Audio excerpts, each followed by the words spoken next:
Welcome, in front of me I have LG NanoCell TV, and today I'll show you how you can change your teletext language. You have to tap on the settings icon on your remote control. Next you have to go for the all settings.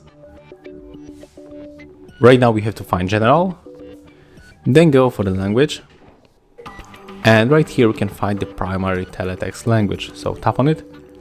As you can see, currently it's set up as a Polish, but we can switch to the English just like that. And as you can see, the Polish is on select automatically when you switch to another language.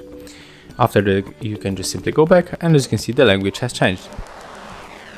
So, if you find this video helpful, remember to leave a like, comment and subscribe to our channel.